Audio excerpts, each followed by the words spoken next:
Alright, so welcome to the Anderson County Library. This is part of our second annual Books and Community event, and for Books in a Community, essentially we're looking to take national and international topics and discuss them on a community level and look at how they're affecting us here in the community. So this year for Women's History Month, we're actually focusing on women's issues.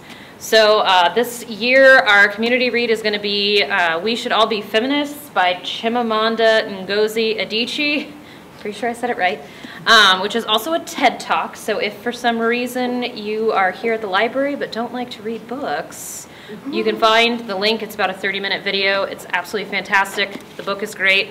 If you have not picked up a copy of the book yet, we do have copies of the book at a back table that Bree can get you. Inside that book, there's also a schedule of the rest of our events, because we do have some very specific book discussions where we're just going to be talking about the book.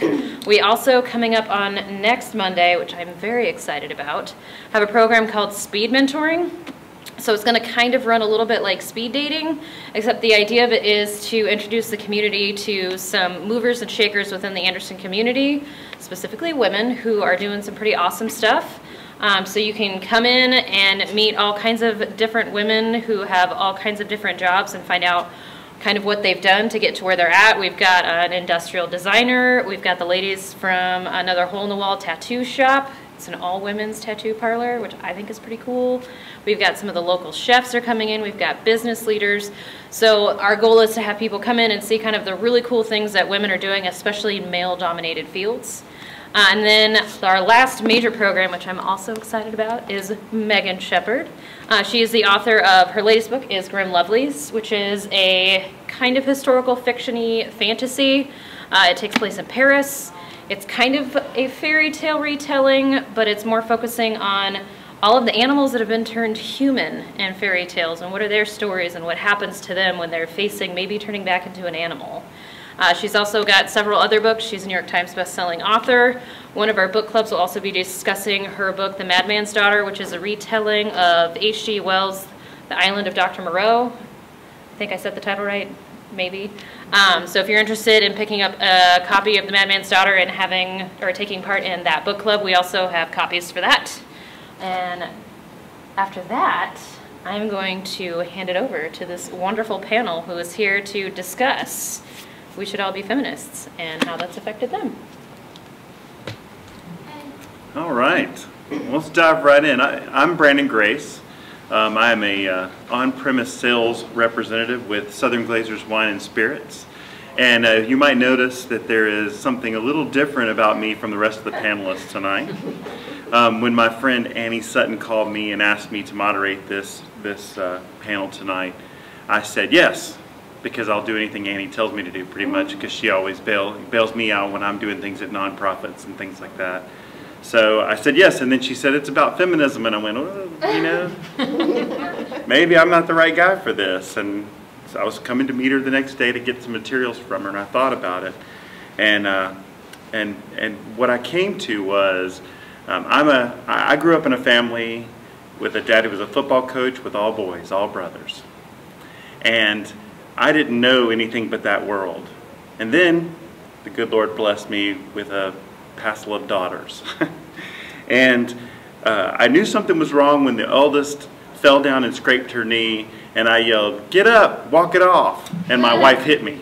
You know, I knew that something was amiss and that there was something a little different. And what I've learned over the years is that a female approach to things can be very positive, not only for the women, but also for the men, because I know that it has opened my mind and opened my heart and made my life better. So I'm glad to be here tonight with these three wonderful women to discuss with you guys and talk about this wonderful book and TED Talk. So without further ado, let me introduce the panel that we have here tonight. Immediately to my left, your right over here, is our 10th Judicial Circuit Public Defender, which covers Anderson and Oconee County. This is Jennifer Johnson. Everybody say hello. Hello. And then over at the next table, we have, she's now retired, but she spent over a decade at the Foothills Alliance for Child Advocacy Center. She has 40 years of social work. Everybody say hello to Shirley McNabb. Hey, Shirley. And on the end, last but not least, certainly, you guys probably know her smiling face from around downtown. She is a project manager with economic development at the city of Anderson. That's Mary Haley Thompson. So ladies, let's dive right in here and talk about this. First of all, I'd like to kind of throw out there the definition that Chamanda uses in the book, that feminism is a person who believes in the social, political, and economic equality of the sexes. Do you like that idea, that definition? Is there something you would add or maybe change about that in your experience? Whoever wants to go? I can start with this one. This was the one that I had the most notes on, but I'll be quick. Before this whole experience and when Brianna had asked me to serve on this panel, I was a little bit hesitant because I've never identified as a feminist at all. I've always identified as a peacemaker. I'm the middle child of two polar opposite human beings in their political views, religion, and every aspect of life, and I've never been one to voice political views, religion, or equality because I don't like confrontation. And when you think of the word feminist, I've always thought of it as a negative. It had a negative connotation. And I looked up the word, and if everyone is familiar with Urban Dictionary, the definition there, which I'm gonna try to make this a G rating. I'm gonna opt out on a few words, but for Urban Dictionary, it said a feminist is a loud, hypocritical, and usually ugly woman that thinks that being promiscuous and emulating all things that make men buttholes will somehow make her seem progressive and cool. And that's not the exact definition I've always had in my head, but the definition has always seemed to be negative. And when I read this book and then I saw her definition, I love it because it's not saying that women are better, it's just all things equal. So I really appreciate her definition, and I wouldn't change anything. Wow. Well, wow. And I appreciate that because it's you know,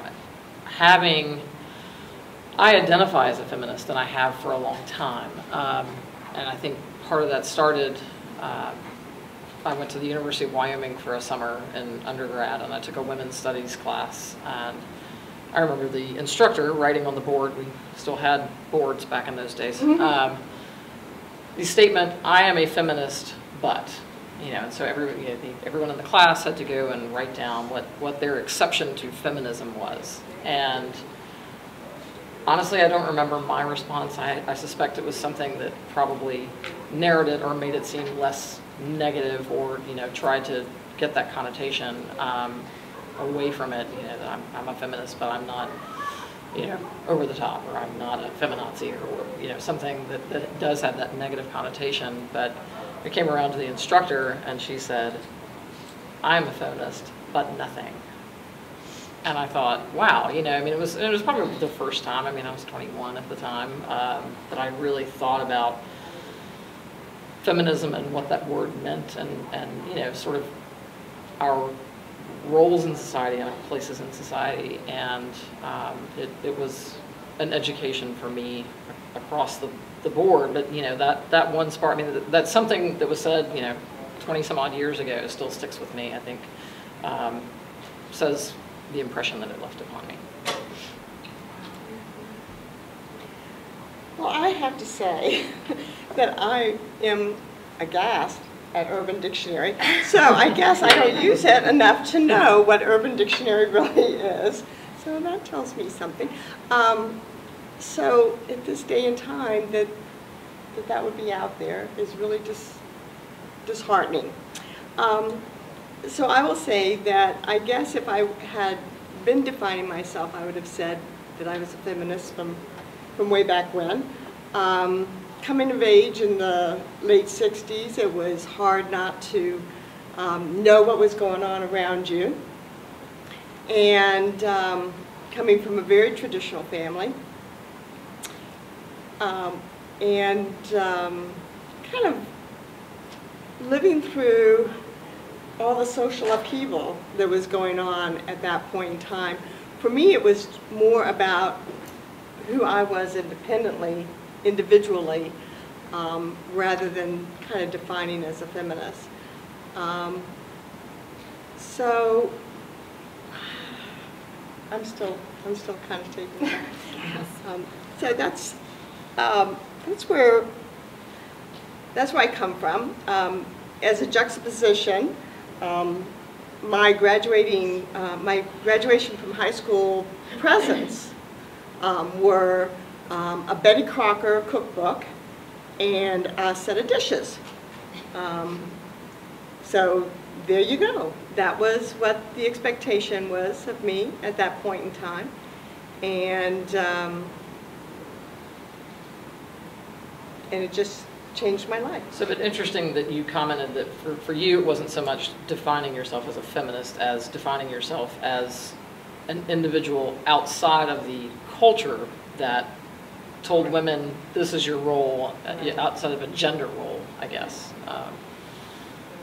So yeah, and I think, you know, it starts there and it continues to grow. But I mean, I'm likewise. I mean, I look at Urban Dictionary occasionally. That there's still that a harshly negative connotation with the word or the concept of feminism. What do you ladies think from your experience out in the world? What do you think the motivation is for this misunderstanding of the term and someone being a feminist? I mean, what do you attribute to? What have you seen out there in your experience that? In some ways, I think it's not unlike racism. There's a social structure that's meant for power and control, and keeping power and control structures the way they are that benefit certain classes of people, certain groups of people, and I think it's easy when you dehumanize, when you don't look at someone, you know, it's when you slap the label on, that becomes an easy way to be us and them. And, you know, I think there's, unfortunately, in our political culture and landscape right now, there's a lot more us and them and less just us. You know, we are all one, and sometimes it's hard to see that and hard to reconcile that with with what we see around us. But I think that's part of it. I think it's easy to keep things the way they are that benefit certain people when you can label and sort of dehumanize or label and make something negative. And I think when women, the negative connotation for me is that when women speak up, it's aggressive or crazy, versus when men speak up, it's more respected. And so I've always been the one, especially up until the past few years, I've always wanted to fit in, go by the rules. I don't want to be anything that would be a controversy or cause any sort of confrontation. So that negative connotation of feminist, in my mind, have always been, oh, the women who speak up, and then they're belittled for it because it seems crazy or out of place. Shirley, you have a lot more experience out there than Mary Haley does. Is that shocking to you that she's still encountering these sort of attitudes, and that she has sort of shaped her behavior around those sort of attitudes that feminism tries to change? Well, I guess, is this shocking that it's still there? No, it's not, because I think, you know, the kind of the male-dominated society is alive and well, and it has a champion at this moment, so it's not going to change anytime soon. I think it's, in terms of what Jennifer said, if you hear a definition like that, who in their right mind would want to identify themselves as a feminist? You know, it just flies in the face of reason to want to identify with that. You know, but I would want to know who wrote that definition. I would guess it would be a man, personally speaking.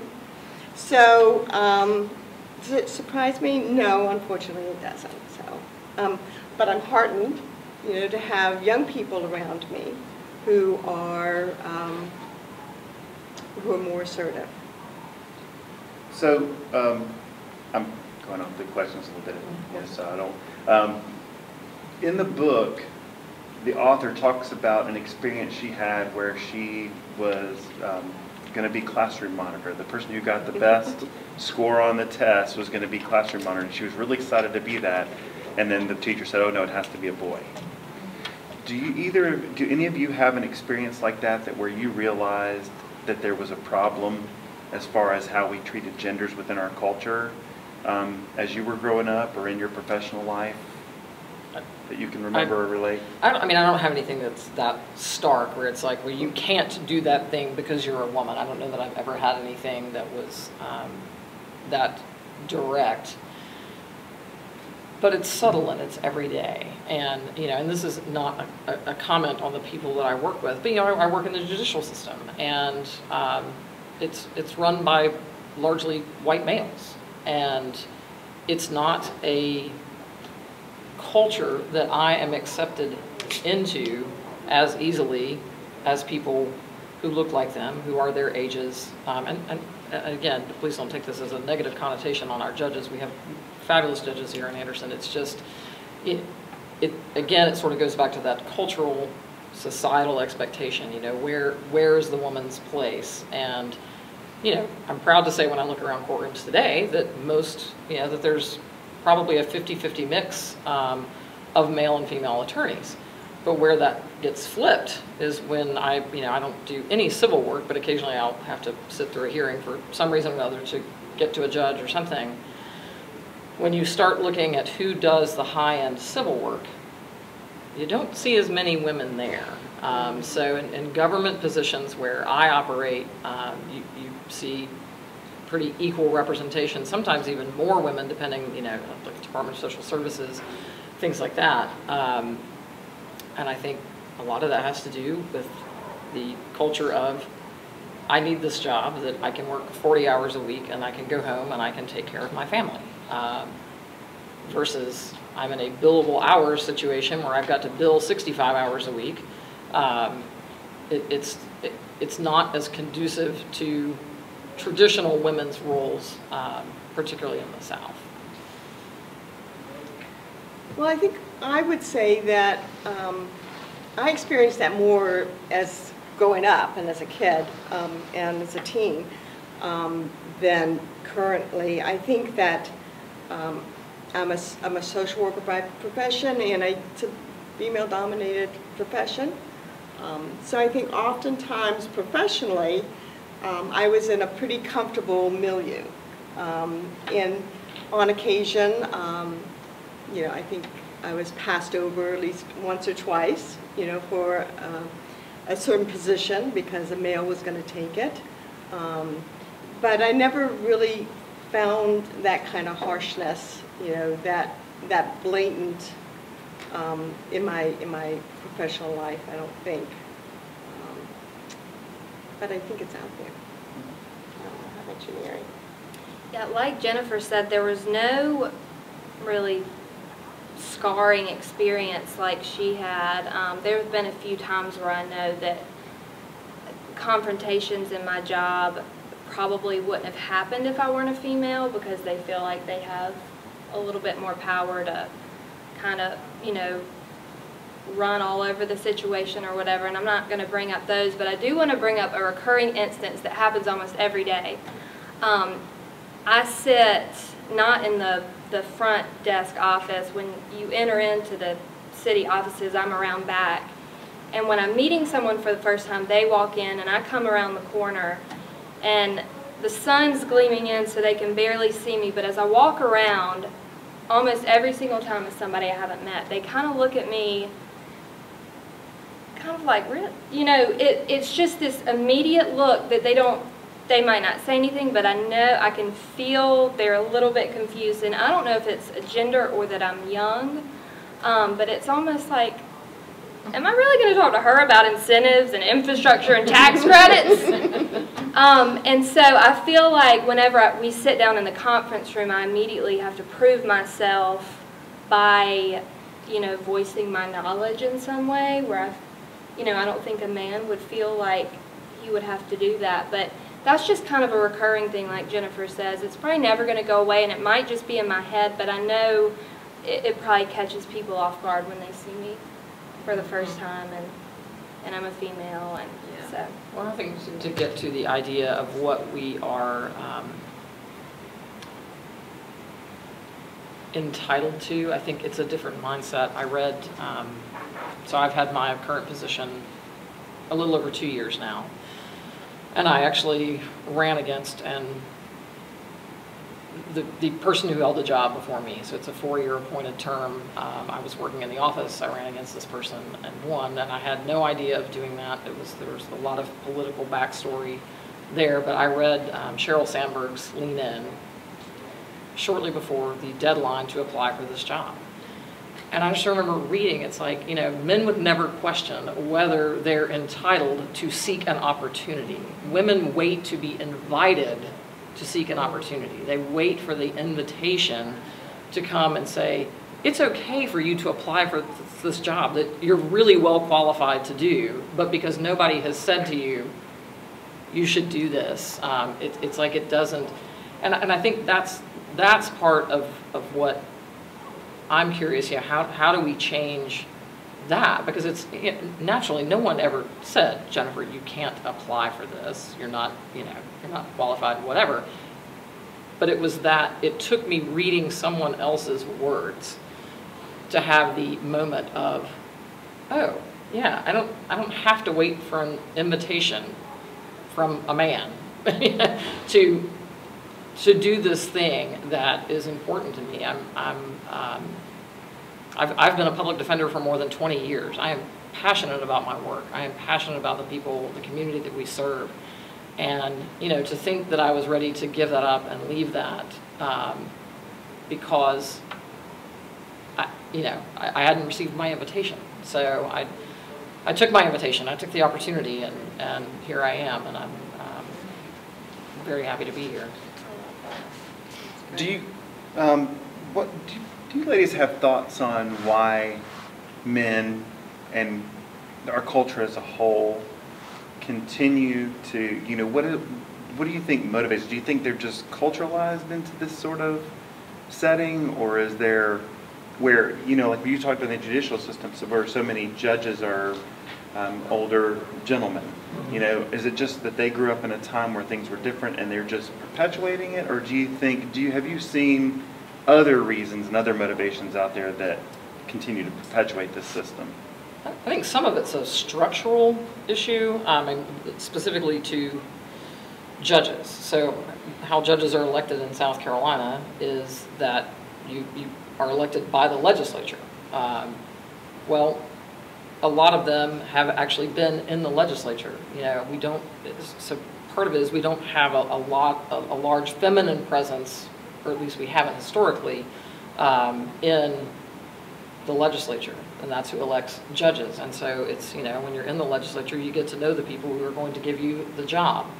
So I think part of that is just a sort of kind of a systemic issue, and it's not, I certainly wouldn't say that it's, outright sexism or racism or any of those things, but when you have historically a culture that has favored white men, it takes a while to break down those systems. And it's also reinforced by other, so that's kind of like maybe the economic world, but it's also reinforced, by, just say for another instance, religion. That reinforces it because religion almost totally is dominated as a by men in terms of people believing certain teachings of the Bible and women's place. And so it's not just that it's one area of life, so it's all areas of life. So it begins perhaps in the family where you have when two people get married and what's the expectation? The expectation is that the woman becomes part of who the man is. It's not an equal, it's, she takes his name. She becomes, Mrs. John Doe. She loses who she is. So it's, it's all connected to maintain that particular hierarchy. Well, and I learned that lesson the first week of my marriage, because I played the old "I helped you clean the house" card, and I got back the "No, you and I worked together to clean our house" from my wife. And I was like, just hadn't even thought of it. It wasn't that I was trying to structurally place her into that role. It's just what I'd seen. Exactly. And And I learned my lesson early. I think it takes, women like that. It's, it is the, getting voted into the system, and it is, marriage. But another thing too is it's time for women to speak up, because I think some of it is our fault. My grandmother was in the same role as I am. She was a downtown development director for the city of Spartanburg most of her life, and she told me before I took my position with Anderson County Economic Development after school, she said, "Mary Haley, my entire career, I had a successful career. I recruited, the most businesses. I made all these changes, but I never asked for a raise. I never asked for a promotion. I never asked for an assistant. And the next person, which was a male, was hired at a higher salary with an assistant, a bigger title." And she said, "That's not his fault. That's not the selection committee's fault. That wasn't my board's fault or the mayor's fault. That was my fault, because I didn't ask." So, it's that feeling validated. I've been terrified every time I've asked for a raise. It's just like, oh my gosh, am I deserving, all that. But, I feel like the authority just comes a little bit more natural to men than it does for women, at least for me. So I think it's changing. It's hard to change what's already in place with the marriage tradition and then the tradition of the judicial system and the overall, being grandfathered into the leadership positions. But it's also just time for us to kind of push the envelope, I think. Well, I think that was one of the points that, I hate to beat the Sheryl Sandberg, but that book did have an amazing impact on me. But just talking about how women don't do a very good job of building each other up and mentoring each other. And I think part of that, and Mr. DG commented on this, was that we're sort of taught to be competitive with each other, generally over men, but over other things too. And I think it leads to, sometimes it can lead to very toxic relationships, particularly in the workplace, among women. And it's something that to your point, that there is a little of it that's on us. We have to take ownership of taking care of one another, advancing one another, and validating one another. And I think that's, as you rise in positions, whether it's my position or corporate or economic development, and you see fewer women in those positions, you have to do a better job of really looking around and as you are up, bringing those up with you, And that kind of leads into my next question. My next question is do you, throughout your career or your experiences, have you seen that having a woman in a position of authority can actually be of assistance to moving these ideas forward? Is it a structural thing where we need to get more women into leadership? Or have you experienced where you've actually had a man in authority who was sensitive to these issues and did a good job leading a team that you might have been on? I think it can be both. I have, I'm trying to think if I've ever worked for I don't know that I've ever worked for a woman. All of my bosses have been men. So I can't speak to that from personal, but I can tell you one of the things that I value and have tried to create in my office, and whether it's because I'm a woman or just how I view things, it is more of a family or teamwork type atmosphere. I mean, I nurture the people who work with me as I do my children, and I think the payback for all of us is good. I mean, it allows people to do, you know, what can be a very difficult job, I think for longer periods, because we are really in it together. The person I replaced did not have that value system, was more of a policy and procedure micromanager, whatever you want to call it. And I don't know that didn't have anything to do with him being a man necessarily. I mean, I've worked for men who were extraordinarily sensitive to my needs, you know, when I had my children and they were young, and so I don't know that breaks down necessarily along gender lines, but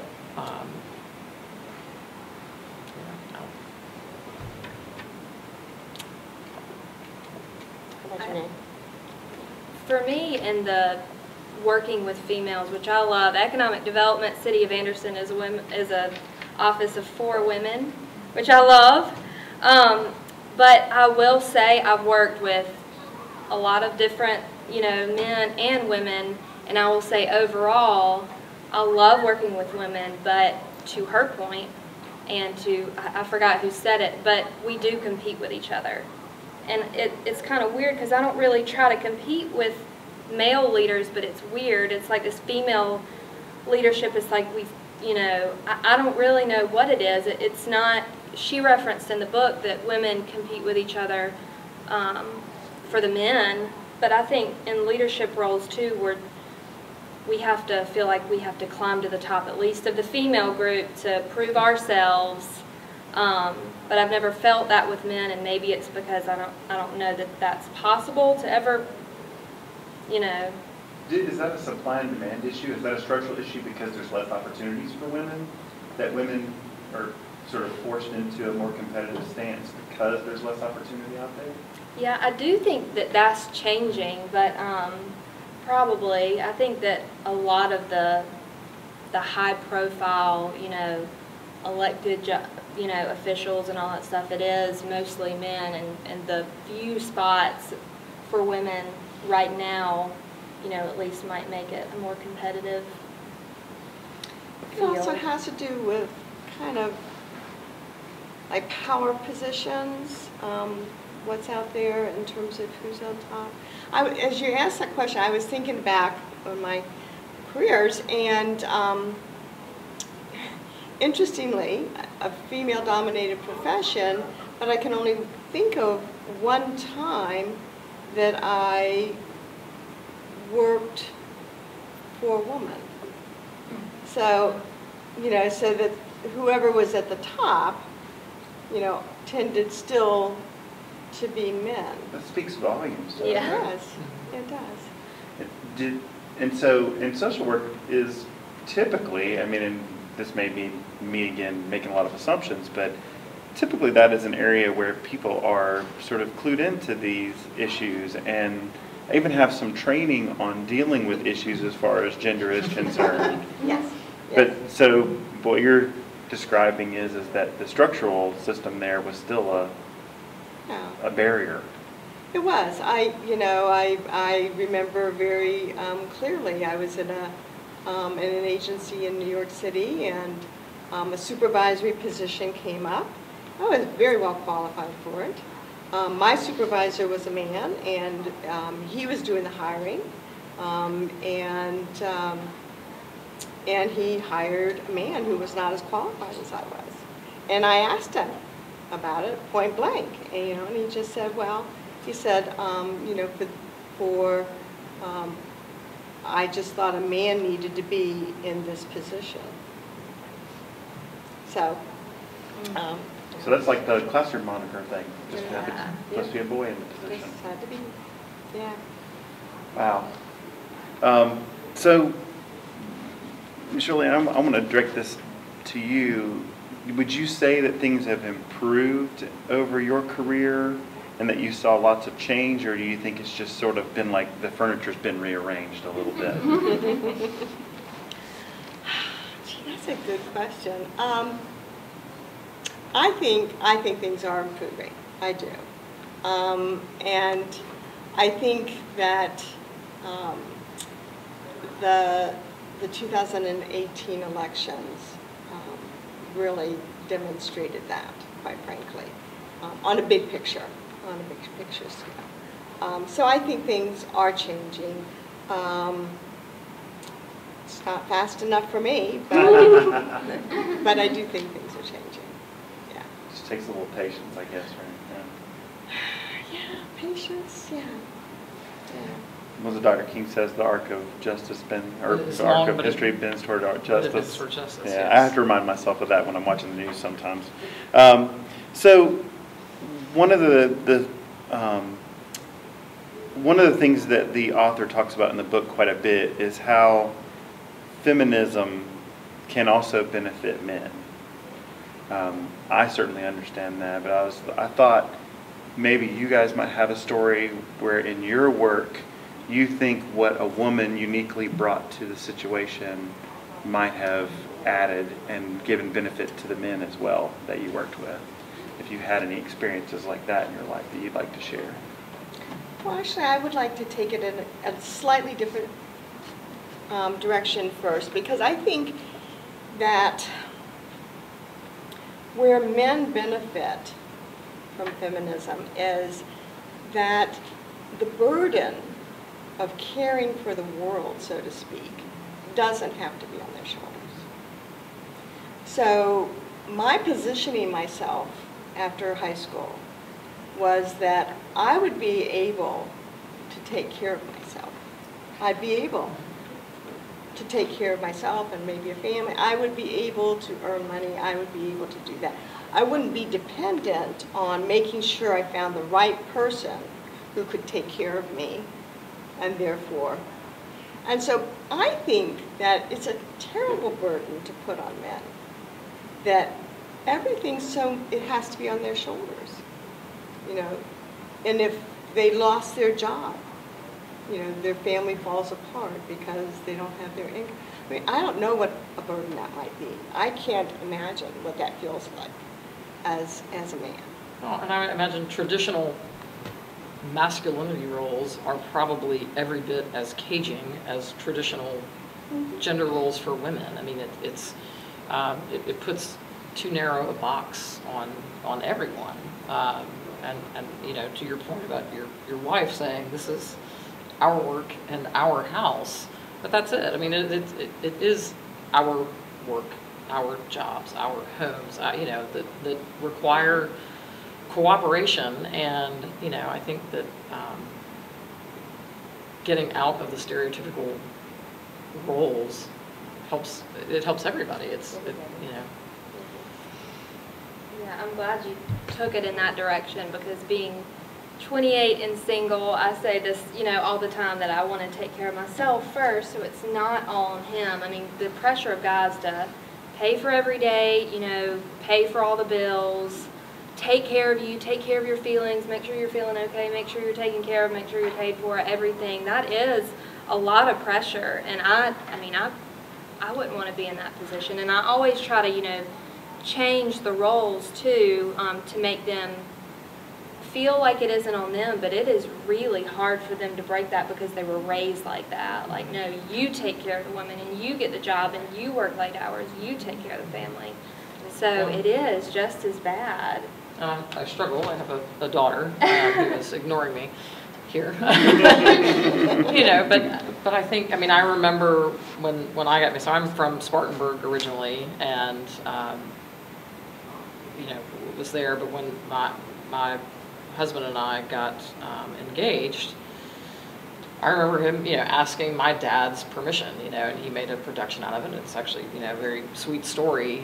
But I don't know how I feel about that now as the mother of a daughter, that somebody had, like, that somehow she's chattel that has to be, like, here's, you know, 2 goats and my daughter, you know. And so I have struggled with that, because it's, you know, it's certainly culturally, I don't know that my dad would have been offended had my husband not asked, but you know, it would have been it wouldn't have gone unnoticed, shall we say. And, you know, so I think those are the kinds of things now that, you know, I still struggle with those concepts, and because I do think this notion of women as property is sort of perpetuated culturally and as you know, and religiously, and and I think, you know, it's a concept I've been working on, you know, through like what I do professionally. You know, I mean, South Carolina has a terrible, terrible incidence of domestic violence, and you know, and I've been to forums about that. I'm active with Safe Harbor. I mean,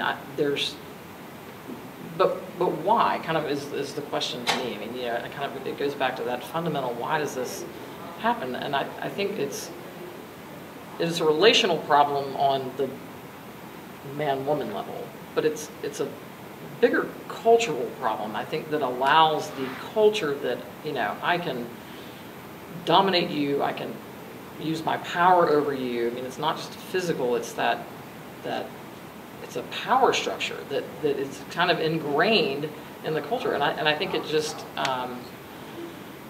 and it's hard to undo that.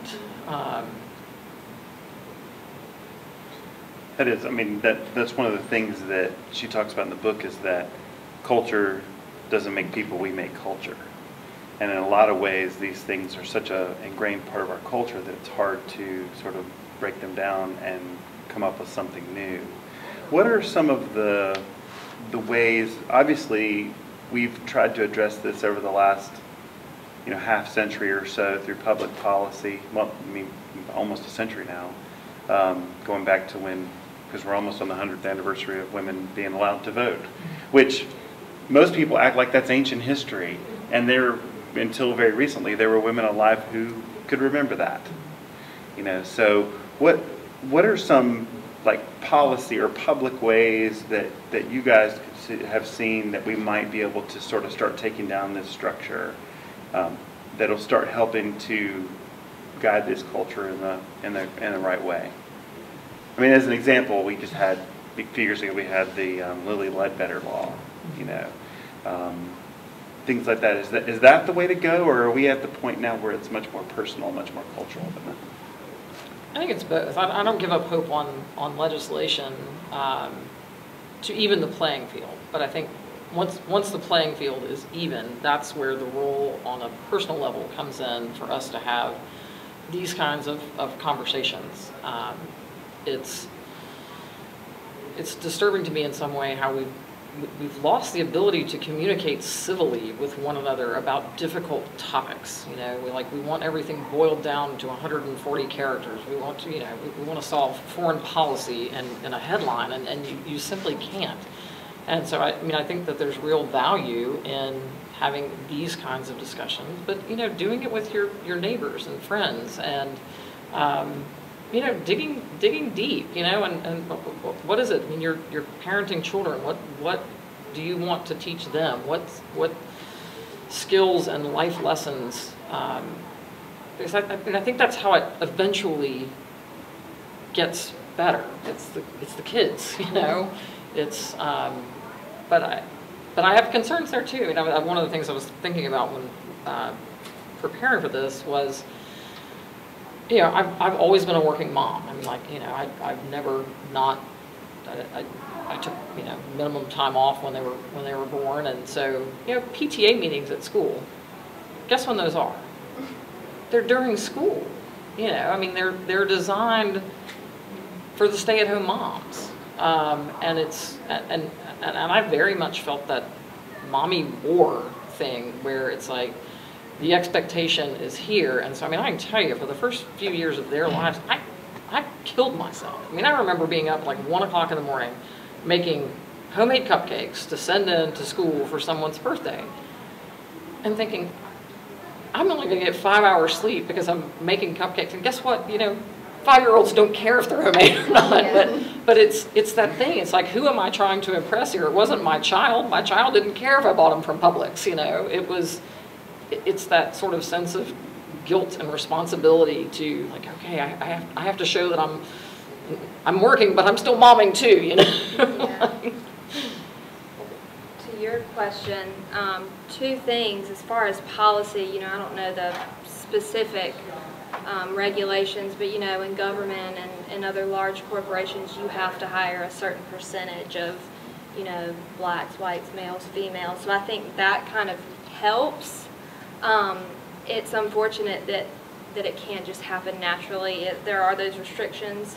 Like we have a position that's coming open for event planning and marketing, and someone asked me the other day, would you ever hire a guy? And I'm like, of course I would hire a guy. What do you mean? And they're like, well, it's event planning and marketing. You know, you need somebody that can do Excel spreadsheets and plan events and stuff. I'm like, I mean, it's about the person. So I'm glad some of those policies are in place in the human resources world, but then, you know, you hope that one day it doesn't have to be like that and it can just even out on its own. But another thing I think is a culture, not really policy, that was so interesting. I lived with a girl from Wisconsin for 2 years, and when she got here, I mean, her world was totally flipped upside down. She did not know where she was or what everyone was doing, smiling at her, and she was like, everyone was like this in my face smiling at me, and she thought like the whole time, I don't know, it was a culture shock. But she said when she went on a date with her boyfriend for the first time, they were at a downtown restaurant sitting at the bar, and the bartender handed him the tab, and she was like, why do you do that? She said in Wisconsin, usually, you know, sitting at a bar, they would give you if it was a couple, they would put 2 cups and split the receipt no matter what. And if the guy wanted to pay, he'd take the receipt, put it in the cup, and take it. Same with the girl. She said that was not a thing in Wisconsin, that the boy automatically got the tip. So I think there are parts of the country that are changing from little things like that. Like if Anderson bartenders train them to just split the tip, no matter what, don't even ask, just split it.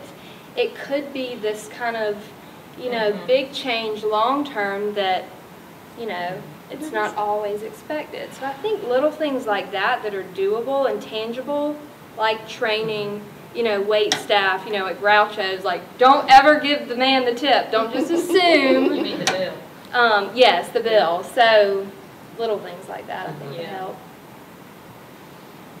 Joel, do you want to add anything there? You know, I don't. No, not at the moment.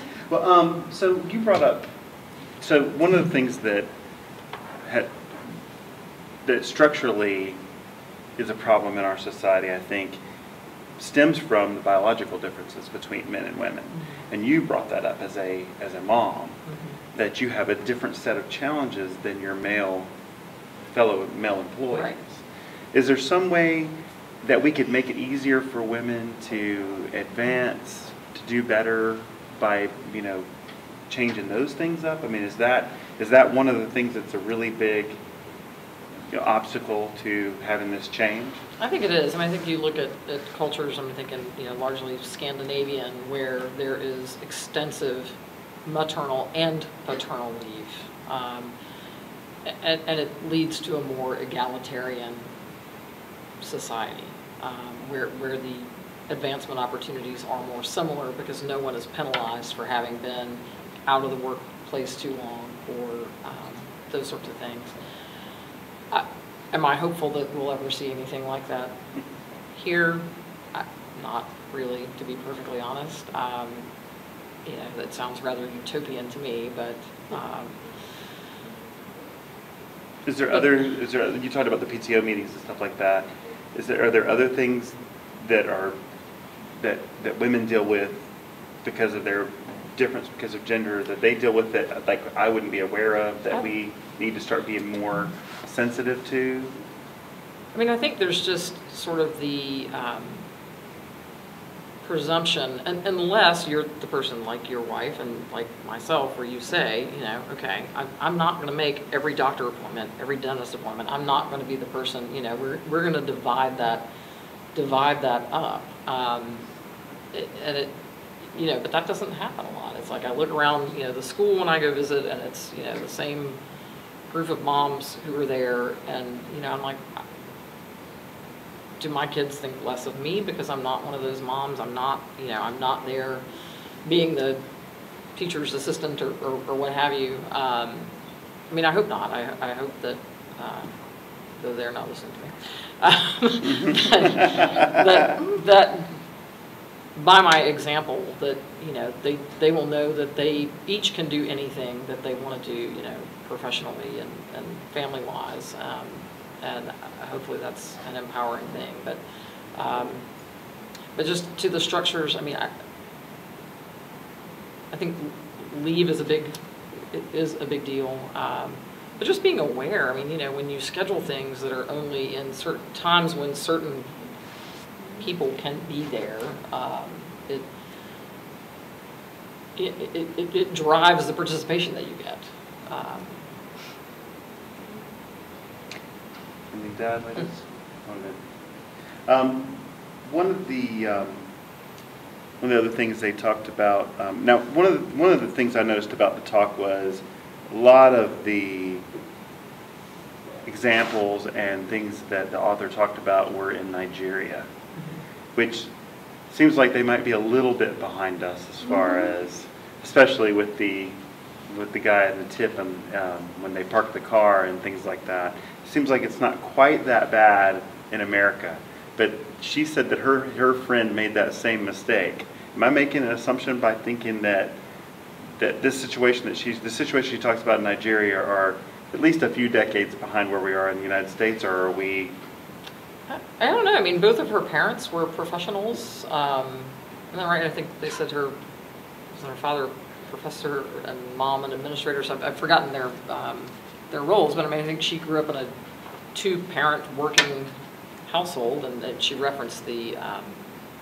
And I maybe she has two talks, and they're both fabulous. If you hadn't watched them, they're great. Actually, the other one that she talks about is having a single story, and that was played. I was at a conference this summer, just dovetailing this idea that when we make assumptions about people, either culturally or gender roles or from the color of their skin, that we get locked into a narrative that isn't necessarily true and oftentimes isn't helpful. But I can't remember if it was this book or the other, but she referenced her parents, and they had a house servant who was a boy who was from the poor section of town, and she's like, all I heard about was poverty, and she's like, I had the opportunity to go visit his family one time, and it's like his brother had made this beautiful basket out of this, and she's like, it didn't even occur to me that they had talents and strengths, because I just thought of them as these poor people, and the danger of telling that single narrative around something. And I think I've lost your original question. Oh, no. I strayed. Just that, is it, I was listening to your story too, I don't remember. Just that, we're talking about in Nigeria, it seemed like right. It was much more paternalistic, more patronizing. I think it's pretty darn paternalistic here. Yeah. I really do. I think that Nigeria is similar to the South, and the North is just ahead. But Nigeria and South Carolina are pretty neck and neck. Well, Shirley, you spent part of your career yes, up north. Is that true? Are they more advanced than the North? The South, the South has its kind of genteel ways, I have to say. Things are different in the North. They are. But I think that the point that you're making in terms of some of the things that happened in Nigeria, the women having to be accompanied into a club, or that she was harassed upon coming into a hotel, by herself. That I don't think we're that far behind. But I was amazed a few years ago, I had somebody who was working for me, and we created this opportunity for her to go out of state to a conference, and I was so excited for her. Right? And she was a younger woman than I. She's probably in her early 30s, and I made assumptions, right? She was from the South, she was from this area, always been in this area. She did go away to school, out of state to school, and came back. I was so excited for her to go to this conference. It comes a couple of days before the conference, and she says, well, I don't know how to get there. I'm not sure what she means. I said, she said, well, I can't drive my car there. Well, and we weren't going to pay, the agency was going to pay for airfare. So I assumed that she would drive herself. It wasn't that far. It was within a day. It's probably a 6 to 7 hour drive. I feel like that's very doable. But that was not doable for her. She had never done that before. And I was so surprised. And in her life, the men in her life had always taken care of her and had always done for her. And here she was in a professional position, a person who I thought, and she didn't know how to do it, and she was afraid to do it, she couldn't do it. So I think that there are times when we think that all that is really taken care of, and it just kind of surprises us, when it comes out again. Comes out in other ways, but I think it's very similar. So. And I love that you said that, because I remember thinking on one of these questions how I feel so,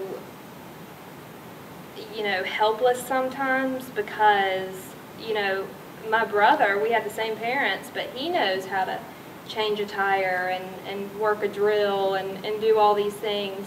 And I'm just clueless. And it's like, I'm not a parent, but I think just some of the parenting mechanisms of not really, I don't think, I was babied, but I think, it was girls play with dolls and, they're, teachers or nurses or whatever, and guys learn all the handiwork and they go off into these professions. And I think that even, just like the tipping mechanism at restaurants, I think, from the parents too, to offer, those life lessons to both your sons and your daughters, so that, if I break down on the side of the road, I know how to change a tire.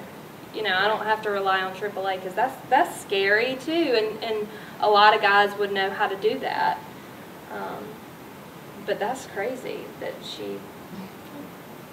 Yeah, and it happens all the time. Well, and it doesn't even, it's not something you really plan to do. Yeah. I have 3 daughters, and it wasn't until after I made a few mistakes with the first one by saying, well, I'll just go take care of this for her, that I realized that I was doing her a disservice by not allowing her to take care of those things.